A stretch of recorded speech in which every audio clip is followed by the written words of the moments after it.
தலைவர் விஜய் கரூருக்கு வராரு. எப்ப தெரியுமா? கரூர் துயர சம்பவம் நடந்து 15 நாட்களான நிலைமையில உயிரிழந்தோருடைய குடும்பத்தினரை அக்டோபர் 17ஆம் தேதி சந்திக்க இருப்பதாக விஜய் முடிவெடுத்திருக்காரு. அன்றைய தேதியில அனுமதி வேண்டி பாத்தீங்கன்னா கரூர்ல அலுவலகத்துல தாவேக தரப்புல கடிதம் கொடுக்கப்பட்டிருக்கு. அனுமதி கிடைச்சதுமே பாதிக்கப்பட்டோருக்கு தலா 20 லட்சம் நிவாரணமும் விஜய் வழங்குவாரு, அவங்கள நேர்ல பார்த்து ஆறுதல் சொல்லுவாரு அப்படின்னு சொல்லப்பட்டிருக்கு. துயர சம்பவம் நடந்த வேலுச்சாமிபுரத்தில் இருக்கக்கூடிய தனியார் மண்டபத்திலேயே இந்த ஒரு நிகழ்ச்சி நடைபெறும் அப்படின்னும் தகவல்கள் இப்போ கசிஞ்சிருக்கு. ஸோ அக்டோபர் 17ஆம் தேதி கரூர் மறுபடியும் விஜய் வராரா, அதாவது அந்த சம்பவத்துக்கு போன விஜய் மறுபடியும் இத்தனை நாட்களுக்கு அப்புறமா இப்படி ஒரு மிகப்பெரிய விஷயம் நடந்ததுக்கு அப்புறமா கரூர் வராரு மீண்டும் அப்படிங்கிற மாதிரி எதிர்பார்ப்புகள் எழுந்திருக்கு. அக்டோபர் 17ஆம் தேதி அவர் வந்து அங்கே ஆறுதல் சொல்ல இருக்காரு அப்படிங்கிற மாதிரியான நியூஸை பார்த்ததுக்கு அப்புறம் தான் பல தாவேகா நிர்வாகிகள் முதற்கொண்டு தொண்டர்கள் வரைக்கும் பார்த்தீங்கன்னா கொஞ்சம் மூச்சு விட முடிஞ்சிருக்குன்னு சொல்லலாம்.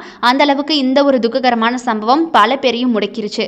இப்போ விஜய் மறுபடியும் ஆறுதல் சொல்றதுக்கு வராரு, மீண்டு எழுந்திருக்காரு, வெளியே வராரு அப்படிங்கிறது பார்த்தீங்கன்னா பல பேருக்கு, முக்கியமாக விஜய் ரசிகர்கள் அத்தனை பேருக்குமே கொஞ்சம் ஆறுதலான விஷயமா இருக்கு.